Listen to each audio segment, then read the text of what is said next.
What's going on, guys? Welcome to episode 58 of JK Sports Talk. Today I'm here with Shane Dunn. Shane, say what's up.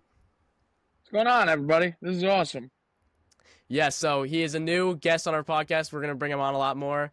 Today we're going to be doing week 3 predictions. You guys know how the drill goes. We're going to be going through each team, giving our score predictions, and 3 locks, picking 3 locks for this week. So let's get started. So first game tonight, as it's Thursday, I'm recording, Thursday Night Football between the Dolphins at Buffalo Bills. This one, listen, the Dolphins, they've been playing terrible lately. And for this reason, I can't pick them. The Buffalo Bills are arguably, well, I think in my opinion, are the best team in football. See, Josh Allen's been doing his thing. You've been seeing the rushing game also. You've been seeing James Cook. Personally, I have him on my fantasy team, so he's been doing great for me. He's been amazing on the rushing side of the ball. They've been doing it really, really well on both sides, offense and defense. They're, I believe, top 5 in defense and offense, and that'll contribute in Buffalo versus the Dolphins, who haven't really been great at particularly anything. Tua's been awful, and that's made the other players on offense worse. Their defense hasn't been good either. Really, their only bright spot right now is Devon Achane. That's about it. I have him also on my fantasy team, but no, in reality, he's been playing well. But that's about it. The Dolphins are struggling, and I said this on the last episode. Mike McDaniel should be on that hot seat. If they lose this game or lose the next two, I think he should be out. I think he's just not the guy anymore. I think people are understanding that. He's just not the coach for this Miami team. This team is going downhill very, very fast, and for that reason, the Buffalo Bills will win this game, and I have the score being 30-13. Yeah, so I'm a Patriots fan. I want to get that out of the way quick. So I got to watch most of the Miami game last week. And if you can't beat the Patriots at this state, there is no shot in the world you're No. beating the Bills in this state. My score, just to get out early, 41-14 Bills. The one thing I'll disagree with, I don't think this game should change any of McDaniel's hot seat tenure.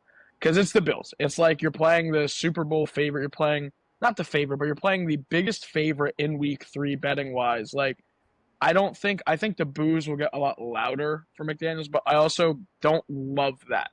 But in the next 3 weeks, 4 weeks, if he keeps losing, if they're like 1-5, I agree 100%. But this game shouldn't move the needle too much. I have Josh Allen having another great game, but 41-14, this is actually one of my locks. It has to be because it's the gimme game of the week. It's Bills are going to destroy this game. I'm only not doing a lock because it's a divisional opponent, like it's a divisional matchup. That's about it, though. I have other locks that I feel fine about. Okay, next matchup here are between the Cincinnati Bengals and the Minnesota Vikings. So we have a backup quarterback matchup here. We have Carson Wentz Carson Wentz on the Viking side. JJ McCarthy got hurt, so that was surprising. He didn't get hurt during the game. I was super confused. I saw that he got hurt after the game. I'm like, what's going on? And for the Vikings, that's him for the Viking side. And for the Bengals side, we have for the quarterback Jake Browning. I forgot his name for a second. I don't know why. I just forgot his name. But Jake Browning is the quarterback for the Bengals. We've seen him in the past. He's done fine with the Bengals. He has that offense experience. However, this game's in Minnesota, and Carson Wentz also has that experience. He's been that MVP quarterback at one point, but even as a backup, he's been serviceable. I think he's been fine ever since he got injured. And that for that reason, I think the Vikings will win at home. It's really hard to play in Minnesota, especially even the Bengals. They're started 2-0. But I think we've all seen that they're a fake 2-0 team. They just haven't looked good, even though they're 2-0. The Vikings had a tough loss last week against the Falcons. But I think that had a lot to do with JJ McCarthy and that he's still a rookie in our eyes. He's still a rookie, and he showed a lot of rookie flaws in that game for sure. But Carson Wentz, I think he can get the job done. I think he'll be serviceable in this game. It'll be a low-scoring game. It won't be a good game. I won't want to watch it. But I think the Vikings will win this game 17-13. I think the defense for the Vikings, I think they'll step up. They've been solid under Brian Flores. And give me the Vikings here to win 17-13 to improve their record to 2-1. Funny enough, I do have the Vikings scoring 17 here. The thing is, I have the Bengals scoring 21. I think the Vikings sort of get a taste of their own medicine. While they have Carson Wentz's backup, they were that backup team that kind of won every game by one score. So I think I literally have, like, I'm not going to say exactly what I wrote, but this is not going to be a great game, probably until the fourth quarter. But I do have Jake Browning having a solid game. I don't think he'll have a solid season. I don't think the Bengals go 11-6 with Jake Browning, but I do have him winning this game 21-17. I do like the Carson Wentz storyline just as a fan. Yeah. I love Carson Wentz. I'm a Patriots fan. I mean, that I've said that already twice, but that Super Bowl where Nick Foles stepped up, like, Carson Wentz is going to win MVP that year. And since then, it's been the worst downhill trot I think we've seen for an Yeah. MVP caliber player. Besides, like, even Cam Newton was a less of a slope than what Yeah. Carson Wentz has gone through. But this is just going to be a rough game. 21-17 Bengals. Yep. All right. We can both agree it'll be a rough game. Yeah. All right. Next matchup here, divisional opponent. This is a big game. This is a big game in my eyes, at least, between the Texans and the Jaguars in Jacksonville. As you guys heard before, like what I've said earlier this season, I'm actually pretty high on the Jaguars. I know they lost last week against the Bengals, but I think under Liam Cohen, I think Trevor Lawrence could be a better quarterback, and the players around him. We just saw Tank Bigsby. He got traded, so it leaves a lot more room for Travis Etienne, who's been solid this season. He's been really good. He's going back to, what was it, 2 years ago? He was a solid running back 2 or 3 years ago. And I think he'll really contribute with that offense in this game. And the Texans on their side, CJ Stroud hasn't looked great. However, if you really watch the games, that offensive line is horrible. Like, it's genuinely horrible. It looks like Caleb Williams and CJ Stroud are in that same situation where they cannot throw the ball because their offensive line is genuinely awful. And the Jaguars defense, they've actually looked solid. Like, they have a lot of great pass rushers. They have Josh Hines-Allen, and I think that'll come into play here. I think the Jaguars are going to win this one. I think they're going to win 28-24. I could see Trevor Lawrence having a big day. The Texans defense has been solid as well, but I think both offenses will break through a little bit, but the Jaguars offense will come up on top. I have it kind of the opposite. I have this being easily the worst game of the week. I have Texans 13-10. It's Jacksonville. It's week 3. It's disgustingly hot. It's two teams that haven't gotten the ball rolling just yet. And I think I saw a post about CJ Stroud being the best quarterback from his draft class, obviously, but still not performing. Same with Bryce Young, who we'll get into later. Like, I think the Stroud questions, even with the win, their first win of the season, get a little bit bigger with this game. I just don't love the matchup. I think it's not destined for – I'm glad it's not a 4 or an 8 p.m. game or anything like that. Because I think 2 years ago when C.J. Stroud was a rookie, I think it's absolutely a primetime game the way he was rolling. But we just haven't seen that same level of production in the building since. And Jacksonville, I love Trevor Lawrence. I watched Clemson a lot growing up. I was a huge Trevor Lawrence believer. And that hasn't really come to fruition in the NFL either. Tough division, I will say, just to make the playoffs and such. But I just have it 13-10 Texans in what I'm calling the lowest game of the week. Yeah, I mean, I just have a weird feeling about this game because both teams, this would be huge if they win. Because I have the Jaguars winning the AFC South, and this would be huge if they win this game. But, anyways, moving on next week or next game per se, the Colts versus the Titans in Tennessee. This is going to be my bad game of the week, if we're going to say that.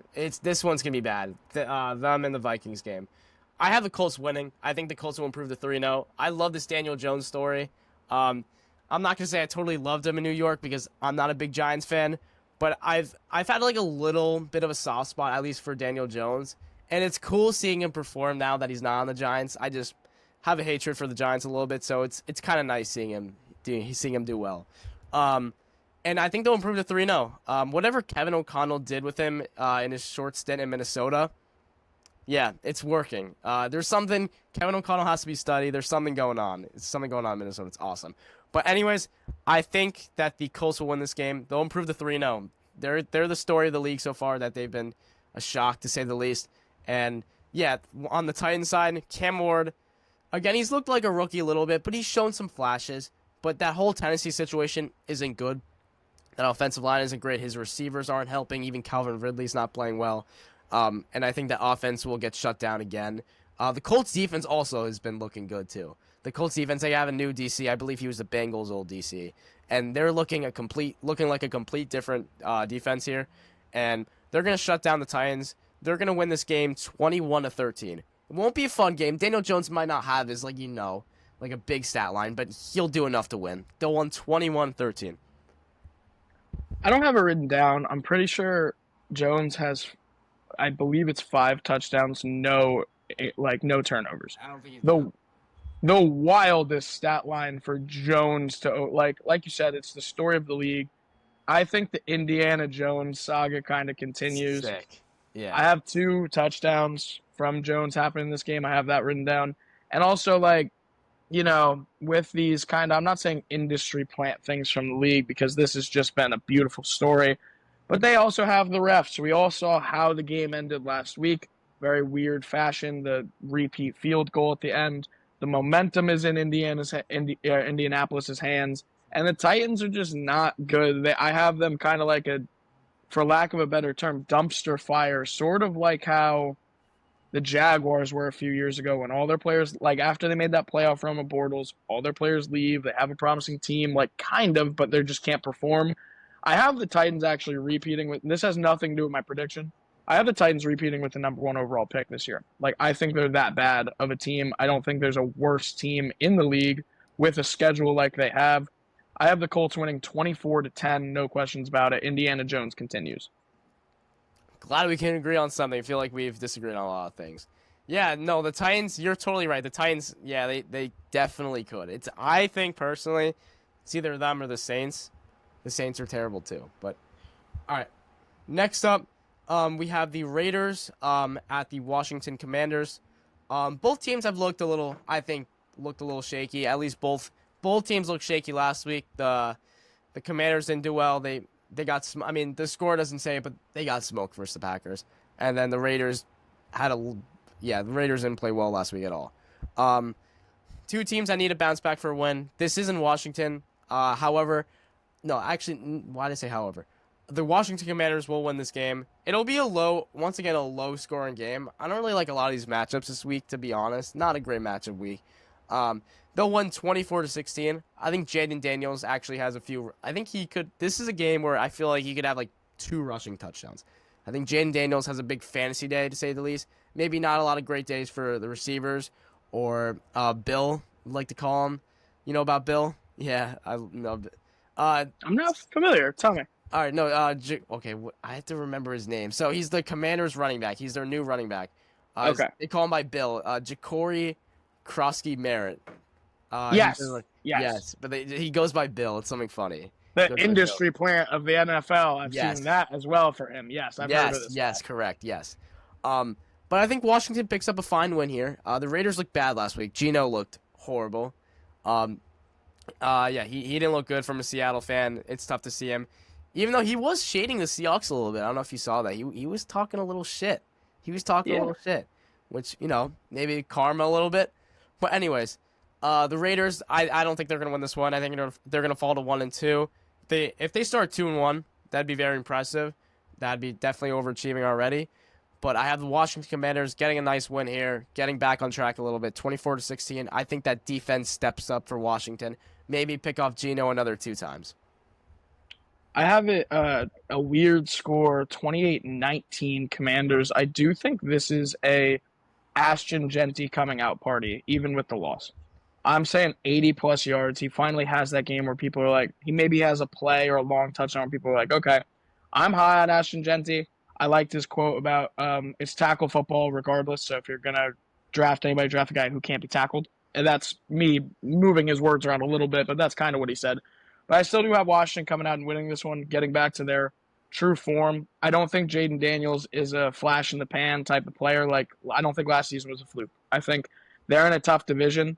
As much as people don't want to say Dallas is difficult in their division, they're a difficult divisional opponent to play. Yes. So I think Washington ends second in the division behind the Eagles still. But I think they kind of get back on track with this win over the Raiders, and it's not too difficult of a win to get. Okay, yeah, we can both agree on this one. All right, next matchup here we have the Rams versus the Eagles in Philly. I have the Eagles winning here. Both teams have looked great. I can't deny that. Both offenses have looked amazing. Even though Jalen Hurts, hasn't done great on the passing end, he's like, I don't know how to explain this. He's really good quarterback, but he's like the best serviceable quarterback you can think of. Because statistically, he's not good at all. Not a good statistical quarterback. But sorry, there's noise in the background. He just does what it takes to win. Like he just does everything you need from a quarterback. Like does everything. Yeah, pretty much just everything you need. He gets a job done. He doesn't do anything flashy. Just runs like he's an accurate quarterback. He's just a solid quarterback. I think the Eagles will win this one 30-20. The Rams, I think they'll put up a fight. I think the Eagles I think they'll take this game in the fourth quarter. I think Puka Nacua. I think Puka will take this game over. He's been great, very good so far, and Stafford's looked good. He's looked good. Yeah. The one issue I have with this game, however, for the Rams is their rushing defense. The rushing defense isn't particularly great, and you know who the Eagles have, Saquon Barkley, and they also have Jalen Hurts, who will get 50, 60 rushing yards. That'll be a problem for them. They give over 100 rushing yards a game, which is not great. It's about average in the league, a little bit below. And I think this is a game where Saquon could just run over this defense. And we've seen in the past, actually, now I'm thinking about it. Have you seen, he has the Rams number. Last year, Yeah. he had that 3 or 4 touchdown game. Saquon does very, very well against the Rams, very well. And that will continue on Sunday. The Eagles won this one. I think this will be a Saquon Barkley coming out party, at least for this season. He will go off this week. Saquon Barkley, if you want to place a bet touchdown, place that bet because he always has the Rams number. I think this will be a Saquon day. Give me the Eagles 30-20. Very weird. We have a lot of similarities in our scores because I also have the Eagles scoring 30 points and winning. I have the Eagles, just to get out of the way, 30-17 over the Rams. I have Jalen Hurts under 150 passing yards again, which I think is going to slowly become a story this season. While they have all the talent in the world on that team, I think there's going to be questions at not Jalen Hurts' position, just hey, this isn't how quarterbacks play in 2025, and it's working. I'm not discounting the Eagles at all, but it is odd. I watched that entire game with my girlfriend and her family, and I was like, he got 80 yards in the fourth quarter. I was like, this is just and he didn't have an abundance of rushing yards last week. But I have Saquon breaking out with 2 touchdowns this game. I think it's funny that we're both kind of saying the same thing. This is Saquon's coming out party this year. But Eagles 30-17, no questions about it. This is also going to be one of my locks that the Eagles are just always destined to do well. This is my second of 3 locks. I hate to get them out so early, but this is number 2. Okay. Next up, we have the Falcons versus the Panthers in Carolina. I have the Falcons winning here. The Falcons will win this game 24-17. On the Panthers side, I'm starting to get worried about Bryce Young. I think this Bryce Young experiment, it's not working, and it's sad to see because I really like Bryce Young. I hope he does well. He's very likable, and we saw last season at the very end he looked great. So myself even thought he could carry at least a little bit of that over to the season. That's not the case, however. But I don't think particularly he's in a great situation either. Adam Thielen, his top receiver is gone. He has Hunter Renfrow. That's really about it. Xavier Legette hasn't done anything. Chuba Hubbard's all right. But there's just something about this Panthers team, this situation where it just hasn't gotten better. And it's been like this for years. It's been years. It's just been a miserable team for years. And I don't think they're going to win this one. And I think if he continues to play bad, Bryce Young, this could be the end of it. I don't see them winning this game. And on the Falcons side, I think the Falcons, I think they've looked good this season. I know they lost versus the Buccaneers, but last week they had a fantastic win against the Vikings. That defense is looking great. I personally think that Michael Penix is playing solid himself. I think he needs to throw receivers like Drake London a little more, get them more involved. But just for him, his self-analysis, Michael Penix has actually looked good. He hasn't had a lot of touchdown passes, but he's gotten the job done. And you've seen his deep ball like he did at Washington. It's working. It's working. He's been playing well. He's been a solid quarterback this season, and I think he'll pick up the win against the Panthers in Carolina, 27-17. Yep, I think the Panthers will fall to 0-3, and there's gonna be a lot of questions in that Panthers organization saying, is he that guy? I literally have question mark next to Bryce Young's name. Like, I think it's weird. And I have a 10-point disparity as well. Very weird. We agree on a lot of things Yeah. down the stretch of this. I have the same thing happening with the Bryce Young struggles. I think, and this may be a weird shout, I think they need to bench him for Andy Dalton again to get that fire under him again Yeah, because he and did. it worked last time. Yeah. It worked 100% last time. And I think it was towards the end of the season. It was definitely after week 10. They benched him, got a fire under him. It worked. I think you got to do that early this season to let him know, hey, it's this or you're going to be the next Sam Darnold, Zach Wilson, Daniel Jones. You're going to be at some team's leisure waiting for a quarterback to get hurt. And that's not what Bryce Young wants. That's not what any of us really expected coming out of the draft. And I have Bijan just because he's on my fantasy team, 100-plus yards. I think he was dominant last week. As much as that game was horrible to watch for anyone with eyes, I still have Bijan coming out again with a big game. Falcons 20-10. Yeah, I like that score. That seems that's very realistic. Okay, next up, in our next matchup, we have the Steelers versus the Patriots in New England. The Steelers had a bad loss last week against my Seattle Seahawks. That offense didn't look good. Aaron Rodgers didn't look great. That offense, we just saw, maybe they peaked in week 1, but it's very early to say. And on the Patriots side, very nice win last week. They look solid. Yeah, just that, I mean, losing week 1 to Las Vegas wasn't great, but then picking up that first win of the season against the Dolphins was good. We saw a lot of sparks on their offense. Drake May played very well, and I think they're going to carry that into New England. Give me the Patriots to beat the Steelers. I have them winning 23-20. This will be a close game. It won't be necessarily an offensive game, but it won't be, I guess, a slugfest. I think Drake May comes up really clutch at the very end. He honestly could have a game-winning touchdown here. He could lead a game-winning drive. It feels like that type of game. I think the Patriots, I think they can get their spark back with Drake May. He's looked good, and I think you can see that as a Patriots fan. He's looked a lot more comfortable. And I mean, that week 1 performance wasn't particularly good, but this week 2 one was a lot. It was better. It was better. And I think the Patriots actually have some pieces where he can actually, succeed. I mean, he has Travion Henderson, he's been all right, but again, he's a rookie. And you have Ramondre Stevenson, who's all right. You have Stephon Diggs. Yeah, I think, and Hunter Henry's a very solid tight end. Yeah, I have the Patriots winning here. I think their offense gets it done. And we've also seen the Steelers' defense has not looked good at all, which is shocking because the Steelers usually have one of the better defenses in football. And if I'm looking at this stat correctly, I had Fox Sports open. Hold on, let me open it again. They are ranked, I believe it was 29th in total defense, 29th in the NFL. Yes, well, I mean, against Seattle, they looked bad against Seattle. I can tell you that myself. And against the Jets, they let the Jets score over 30 points against them. That's tough. And I think the Patriots will get a solid offense going here against a struggling Steelers defense. Give me the Patriots to win this game 23-20. Stop saying the same scores I wrote down. No one's going to believe that I have them written in front of me. Like, I have the Patriots scoring 23 points. I have the Patriots scoring 23. Like, that's so weird. Oh my God. What are the odds of that? But here's my entire analysis. Like, Aaron Rodgers is very good in New England. Historically, when he was at Green Bay, he was great in New England. He played there once with the Jets, and I'm blanking if that was his first loss or if he lost at home. But he went 1-1 against them with the Jets. So it's just like, for some reason, Aaron Rodgers in New England is incredible.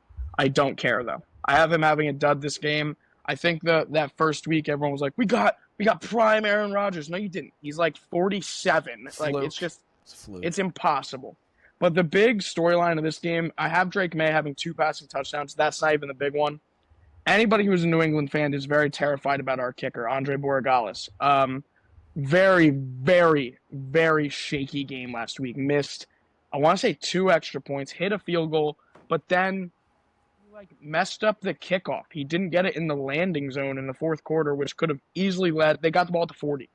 Like, it was the worst end of a game. Like, the kicker just fell apart. This is where I have him kind of coming back. He's had that week to reflect.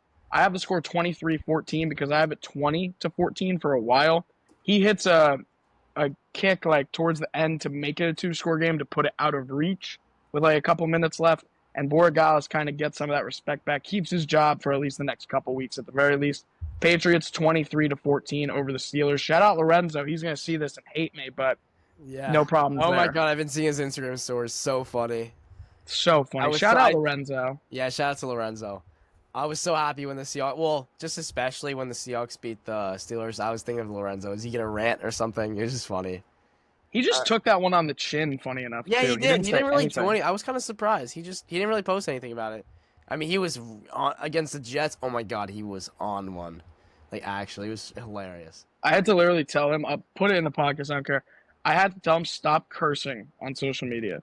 Yeah, Stop saying the all F word. uppercase was so funny. Like, so Yeah, funny. Shout yeah, out Lorenzo. I he's a love you, psycho. buddy. I love him, but he's a psycho. That's awesome.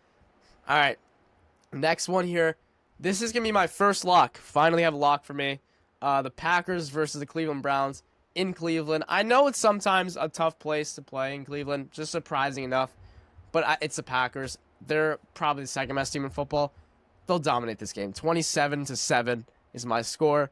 I just this team, this Browns team is struggling, man. We haven't even seen good things from Joe Flacco, who's been surprisingly kind of good these past few years. This offense is miserable. Their defense is keeping them alive. Their defense has actually been good. But this Packers team, there's something about this team is just different. And I think my early guess is they'll come out of the NFC. Just an early hot take here, but yeah, I think they'll come out of the NFC. This will be an easy game for the Packers. Like this will be an easy game for them. This is I feel like a Josh Jacobs sort of game, not necessarily a Jordan Love game. I know you have Myles Garrett on the DN, but I just feel like I think Josh Jacobs could do something here against Cleveland. A lot of running backs have had good history in Cleveland, and I think it continues here again. I think the Packers will win this one 27-7, and I think they're going to run over this defense surprisingly. So here's my crazy take, because I know Shedeur is going to be the emergency quarterback. I have Dylan Gabriel coming into this game before it's over. That's how big of a blowout it is. Okay. I have Jordan Love's MVP campaign continues, which no one has said yet, but he'll have, if my stat line's correct, like he's close to having, like he has 5 touchdowns right now in the first 2 weeks. No turnovers. He's been beautiful. The Packers have been amazing. So I have him having 2 passing touchdowns, and I have the Packers winning 37-13. I think Joe Flacco I don't even know if it's turnovers. They want to shake something up at 0-2, looking at 0-3. But I think Dylan Gabriel gets some snaps in this fourth quarter, which I think will be the story of the week, because I'm high on Shedeur, which no one in the world wants to be high on Shedeur right now. But I love Shedeur Sanders. I don't care. Dylan Gabriel's going to come in, though, and I think he's going to show why he's the backup. I don't know if it's 30-7 and Joe Flacco's got a pick or two and they're like, throw Dylan in. But something along those lines where Dylan comes in, maybe gets that last touchdown or so, something like that, puts him in field goal range twice to get that 13. But I think Dylan Gabriel kind of shows why he's the backup and not the emergency quarterback like Shedeur. All right. Next game we have here, we have the Jets versus the Buccaneers in Tampa Bay. The Jets are without Justin Fields this game. He is hurt. So they have Tyrod Taylor in. So the Jets, there's always something with the Jets. It just something crazy happens. And Tyrod Taylor, he's probably he's one of the, I guess, backup quarterbacks you would actually want starting, which is a good thing. He's been solid. But this Buccaneers team, I'm in love with this Buccaneers team right now. That spark right now with Baker is unbelievable. Did you see that? Did you see in that game last week when C.J. Gardner-Johnson, I think it was, went up to him and he was hurt, and then he just went up. I freaking love Baker. Baker's awesome. I have him on my fantasy team too, by the way. And Me Baker, too. nice, yes. And Baker, I think, has been one of the best quarterbacks this season. He's been unbelievably clutch. He's had 2 game-winning drives for this team, and they will win this game pretty comfortably. It'll be a 1-score game, but they'll win this game 26-18. It won't be anything flashy, but I think we could see Mike Evans get a touchdown on the board this week. We haven't really seen him score yet. He hasn't really done too much. I mean, the story's been Ibuka. I always, is that how you pronounce it? Like, I always mess that up. I was letting you do it. Ibuka, yeah. You know him, the rookie receiver for the Buccaneers. He's been awesome for this team. But this time, I think we'll see Mike Evans get a lot more involved. This is going to be an offensive game for Mike Evans. And Baker Mayfield I think he could throw 2 touchdowns or so. Give me the Buccaneers to win here 26-18. Now, actually written in the beginning of mine is Baker Masterclass once again. And I think because I think the first 2 weeks of the season, like you have players, and not to date myself too much, but you have players like Ryan Fitzpatrick have insane beginnings to the And season. like Derek Carr last year, the Saints last year. Yeah. 100%. I think Baker is going to show that's not really a fluke. I think the NFL is going to start putting up their MVP like rankings and stuff. And I think Baker gets on there starting out 3-0. I think he gets 100%. those MVP whispers. And the Jets, as I just looked it up, do not have a third string quarterback. All they have listed for the game is Justin Fields, Tyrod Taylor. That's a nightmare. We've seen that happen to the Jets before. It was against the Patriots. Their punter in like 2001 or something like that finished the game in his punting shoes as quarterback, and they won, surprisingly. But Tyrod Taylor is very injury prone. Sign anybody. Sign literally anybody to your practice squad. Elevate them to second string for the game. Don't just walk out there with Tyrod Taylor, which I doubt they're going to do. Like, I'm sure, I actually think he got picked up, but if he didn't, Sean Clifford. Pick him up. Just pick someone up. Like, I'm not going to say who I was thinking of, but there's a lot of quarterbacks who could be like a fun name behind him. That's the only fun part of this game for the Jets, at least. And like you said, Jets are going to jet. They usually do. I'm not shocked at all that this is how the season's starting. I've said this as a Patriots fan. Justin Fields is my favorite Jet quarterback ever. I have hated all of them pretty equally. Sam Darnold I liked, but besides the point. It's just Justin Fields has a story behind him. He's got a chip on his shoulder. I like him. 27-10, Buccaneers win easily at home. The Cannons are going off on the ship quite a lot in this game. All right, happy we can agree on that one. Next up, we have the Denver Broncos at the Chargers. This game, this is a tough one. This was definitely a tough one for me to pick early on because the Chargers have looked great. I think they've also been a top 5 team. Overall, they've been a complete team, and we've seen the Broncos who've been up and down, but I still deep down I think the Broncos are a solid team, and I don't think actually it's that hard to play in Los Angeles. I mean, that joke saying there's no Chargers fan. It's true. There really aren't Chargers fans, and for this reason, I'm going to take the Broncos. I think the Broncos are going to win this one. I think the Broncos are going to win this game 30-24. This is going to be one of the games of the week. I think we finally see Bo Nix just show out. I think Bo Nix will have his breakout party for the first time this season because he hasn't looked great so far. I think it'll come into this game. I think he's going to run over that Chargers defense. I know the Chargers defense has looked pretty good so far, and overall the team's been looking great. But I think we're going to see a lot of big things. I think Cortland Sutton also. Cortland Sutton is going to have a big day. Yeah, I think the Broncos are going to win this one, 30-24. We're going to see a lot of things from Bo Nix this week. It's gonna be a surprising performance, at least for myself too. I think it'll be pretty surprising how great they play. Honestly, this game could be 2 possession. I'm really confident in this. I could have used this as a lock, but obviously I'm not because they're not even favored in this game. But I think they're gonna win this one. Give me the Broncos to win this game. I had said it was 30-24. And I think we see some things from RJ Harvey, by the way. RJ Harvey, watch out for him. He can get maybe 60 yards. I like the take on RJ. It's funny enough, I'm also going with the Broncos in this one. They are underdogs walking into this game, which I want to say I'm not a betting man, but I always trust betting lines when I'm like making my predictions. And Broncos are plus 130 at the moment, and I really don't see that being the case. I think anybody playing in LA, it's almost like they're playing at home. Like you said, we saw that, like, I hate to say industry playing again, but we saw like that the woman who was a fan, and then she was at like another game in a different jersey. Like, that was crazy that the Yeah. NFL or the Chargers or that anyone did that. But I have besides the point, I have the Broncos win 24-21. I still have a great game because I feel like anytime these divisional opponents take on each other, it's an overtime game. It's something fun happens. I don't think this has to be a Herbert downfall for him to lose, but then that's kind of the case. Herbert can play well and they still lose. That's the issue with the Chargers. But I like the Bo Nix prediction. I'm going to go with it. 24-21 Broncos. Next game we have here, we have the Dallas Cowboys versus the Chicago Bears in Chicago. Both of these teams, the Cowboys looked good last week. I mean, it was against the Giants. That defense is in trouble, to be completely honest. But the Bears have been completely miserable. Both sides of the ball have been terrible. Last week, giving over It was over 50 points against the Lions, and I think this misery continues. I think the Bears are going to fall 0-3. Give me the Dallas Cowboys to win this game. I think the Cowboys, I think they can roll with 2 wins in a row here against not great opponents. They'll take advantage of it. They're a team that'll take advantage of bad opponents, and they're going to do that once again. They're going to win this game. I had the score being 25-22. A little bit of a weird score. 25-22. Honestly, I could change that, making it like a 2-possession game, but I think it'll be a type of game where the Cowboys are up by a lot, and then maybe the fourth quarter, the Bears do. Actually, I mean, I think we've seen it, at least I have. The Bears are very good when it comes to garbage time. Like, sometimes they just have that really good drive, and that'll come into play here. I think they'll be down by like 10 until the last drive where they may get a 2-point conversion.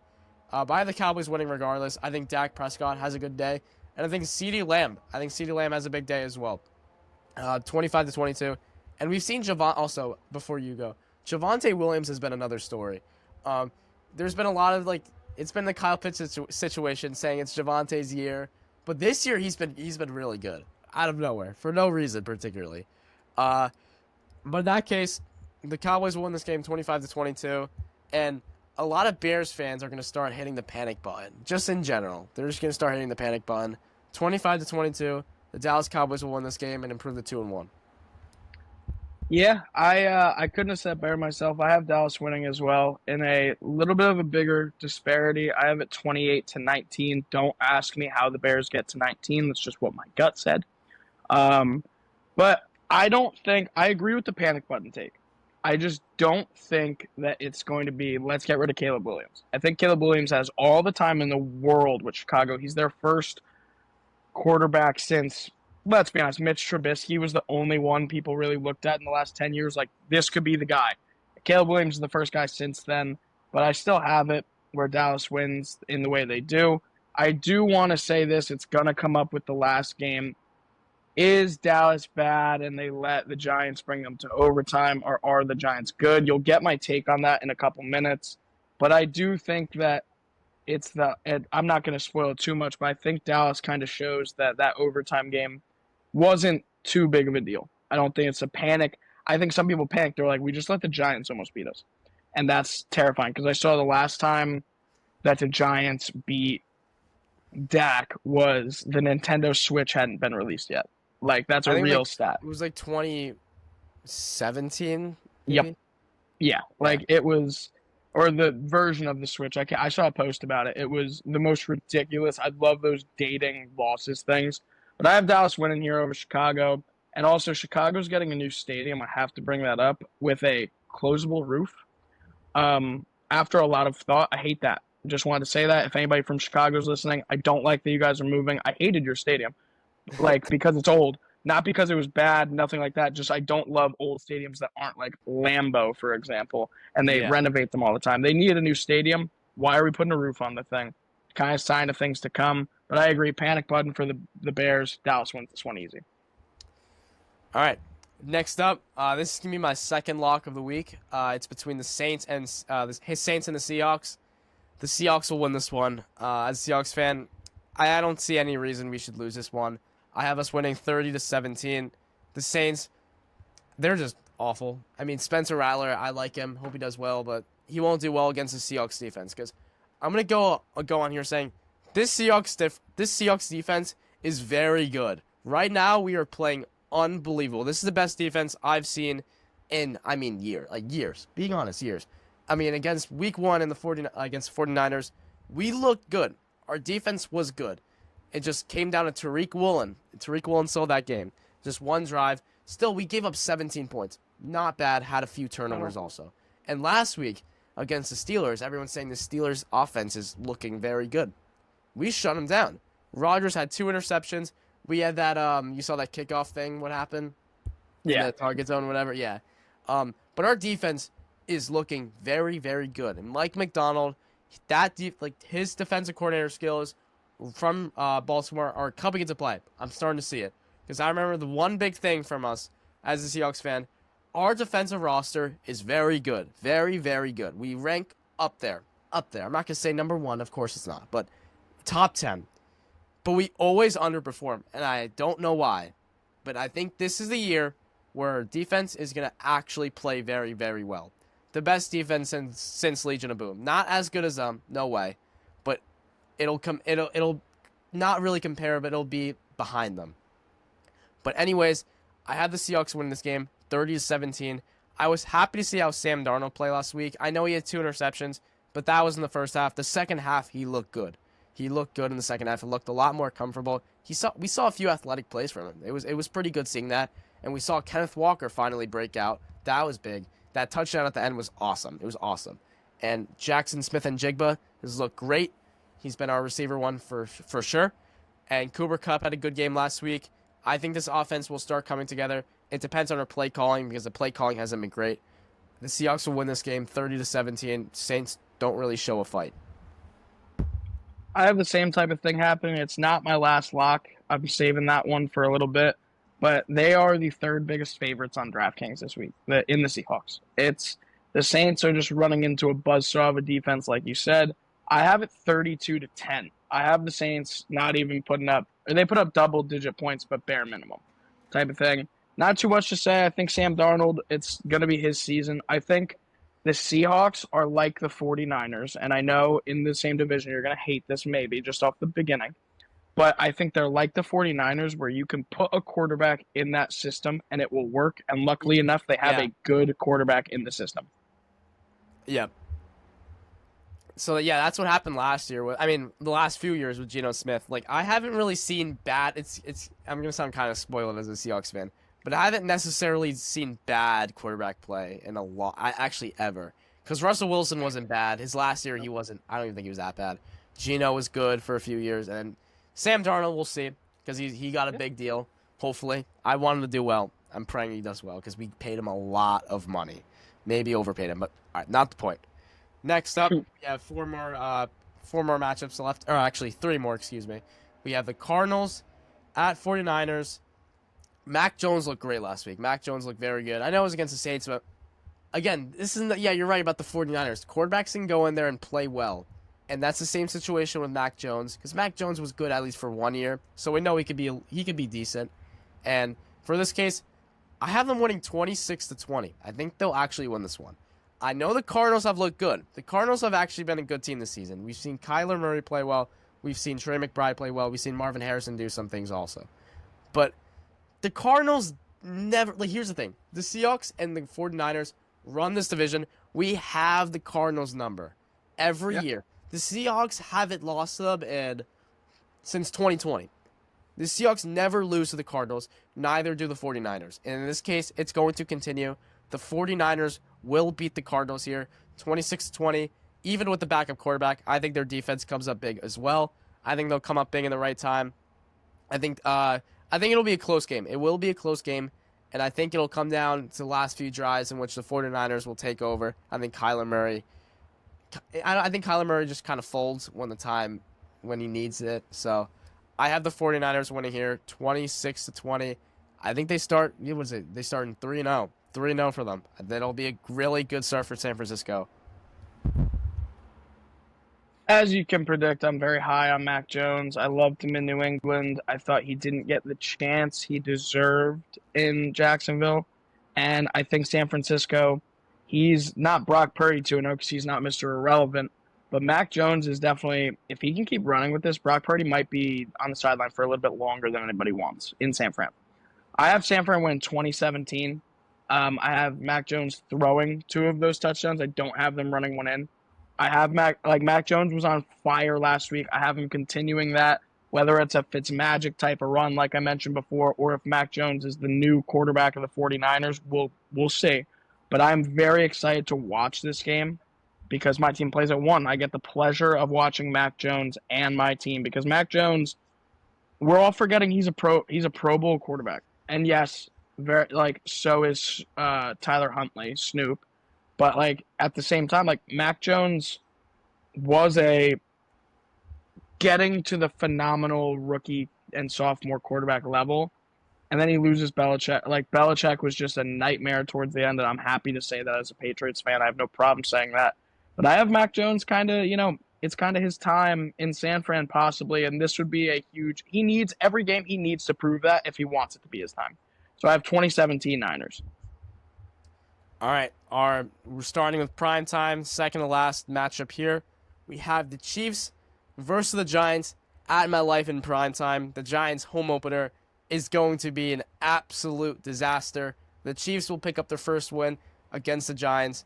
They're going to win this game 35-17.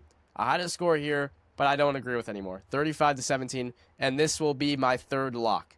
I think this whole offense finally breaks through. I know it's been a tough start for them with injuries and everything like that. We haven't seen the Chiefs start 0-2 maybe ever in my life, or at least since I've started watching football. I don't remember because they had Alex Smith when I started watching, and he was good. So the Chiefs haven't started this bad in a long time. But I think they're going to bounce back here with the win against the Giants. The Giants, I think that last week personally was a fluke. That Cowboys defense is god-awful, and it showed. I know Russell Wilson played really well, and it was nice seeing that as a Seahawks fan. Big fan of Russ, always will be. So it was cool seeing him, put on a show maybe one last time against the Cowboys. But it will not happen here. It won't happen here, I'll say that. MetLife, they don't even play well in MetLife, the Giants. They don't even play well there. And they're playing the Chiefs in their first game of the year in prime time. No chance. Zero chance. They're going to get smoked. Honestly, could be worse than the score I have here. That's honestly generous. 35-17, my final score. This is my third lock of the week, and I feel like there's going to be some discourse on this one. People keep saying that this is the first 0-3 stretch for Patrick Mahomes, and they're counting the Super Bowl, which I don't think is incredibly fair. I think this becomes the first ever regular season 0-3 stretch for Patrick Mahomes. This is my third lock of the week. I have the Giants upsetting the Chiefs at home. And you may be thinking, oh, I'm debuting on your podcast. I'm trying to say something crazy. No, the Chiefs have been just disorganized disaster. It's been awful to start the season. They can't get anything going. And I think the Giants just sneak up on them here. 24-21 Giants. And it hurts me to say that as a Patriots fan, but I have the Giants upsetting the Chiefs, and the panic button is hit for the Chiefs. And this is sometimes, as a Patriots fan, you see these opening stretches where then, okay, they go 13-4 and they win the Super Bowl. That could totally happen. I think this might be the turning point the Chiefs need. But and maybe this bites me in the butt, but I have New York upsetting the Chiefs here, and I've been thinking that all week, and I'm happy I've had a platform to say it now. That is, I think on here, so we had my friend, good old Jared, you guys know Jared, his big hot take once, and it went bad. So the year after the Giants made the playoffs, he's a Giants fan, he claimed that Daniel Jones would be in the top 5 MVP candidates that year. Yeah, it was tough. I give him shit for it every day. Not every day, but a lot. That is probably the biggest hot take. That's probably the biggest hot take I've had on here since then. So, congrats. Well, on my debut too. That will be posted on somewhere. So I post it. I love it. Giants 24-21 over the Chiefs. Taylor Swift gets 0 airtime in New Jersey the way I want it to be. Yep, all of us want it to be. All right. Last game here, Monday Night Football. We have the Lions at the Ravens in Baltimore. The Lions, I know last week against the Bears was pretty good. They played really well. But I still think that offense is a little shaky without Ben Johnson. The Bears defense is awful. But now you're playing the Ravens. Ravens are also in those juggernauts where maybe they're a top 3 team in football. I know they lost week 1. They'll be fine. They're fine. And they're going to go in here and they're going to defend their home turf and beat the Lions in prime time. They will win 35-27. That would be the score. It'll be a high-scoring game. This is a high-scoring game. This is is this a rematch in the playoffs? I feel like no, it's not. Sorry, no. Excuse me. Different conference. Excuse me. But a very Nearly was. Yeah, a very possible Super Bowl matchup last year. But 2 very elite teams, 2 elite offenses will come down. It'll be a showdown. I think both sides of the ball will be very, very good. I think we see big games from Jahmyr Gibbs and even David Montgomery too. I feel like it's their type of game. And on the Ravens side, I think Lamar once again will have a big day. And I'm a big fan, huge fan of Rashad Bateman. I think Rashad Bateman is extremely underrated in this league. I think you see every week, or a lot of the weeks. I remember last year, every single play he had was like a 60-yard touchdown. Rashad Bateman is a very good, very underrated deep threat, and I think he'll have a big touchdown this week. And I think Zay Flowers, he's been solid this season. Derrick Henry will also bounce back. He had a horrible week last week against it was Cleveland, correct? Yeah, Cleveland. But the Ravens will bounce back, or not bounce back. They're going to pick up their second win of the season against the Lions. They will win 35-27. I have 35 as the final, as one of the scores for me as well. Detroit got to take out some of their frustrations last week, and that was great to see. But I have them kind of, that snowball keeps rolling. I have them in potentially game of the week. I think also, I don't think the NFL is scripted, but I'm lying. But I do think that after last week's Monday night games, we're due for something. I have it 35-31 kind of for Detroit to pick this one up. And I have them kind of picking the ball up where they left it last season. High-scoring team, good defense. Ravens are unstoppable, though, like you said, juggernaut. So I have this being a great game. People are going to say, oh, is this the game of the year? No, it was Bills-Ravens. But this is going to be up there. It's going to be top 3 for that. And that's my pick, Detroit, 35-31 over the Ravens. All right, and that's all of our picks. Thank you guys so much for listening in. Thank you, Shane, for hopping on. Yeah, of course, mate. Can I say one? Yes. I have one more thing that you might be able to post. I didn't want to say it during my Patriots Okay, pick. all right. We got one more thing. Cardi B and Stephon Diggs are having a kid. Yeah. Cardi B is the next Taylor Swift of the NFL. Maybe. I am a Patriots fan, like I've said every time. I want her with the nails saying, oh, Kerr, all that stuff at the 50-yard line, every Patriots Stephon Diggs touchdown. I want it. We've had Taylor Swift for how many years now? Give me the Cardi B era in New England. Her and Robert Kraft up in the box together. Like, I want it all. I wanted to end it on that, and I also wanted to say thank you so much for having me on. I don't always get to do podcasts, especially where it's face-to-face. This was a blessing for me, and I really appreciate it, and I love what you do, as we talked yesterday and today. This was a pleasure, man. Yeah, always a pleasure having you on. We'll have you back very, very soon. Make sure to check out his Instagram, Shane Dunn Media. Is that correct? Yep. And his website, too, ShaneDunnMedia.com. I think that's also correct. All right, perfect. Bang. And make sure to follow our socials, all at JK Sports Talk, on YouTube, TikTok, Twitter, X, and Instagram. And we'll see you guys next time.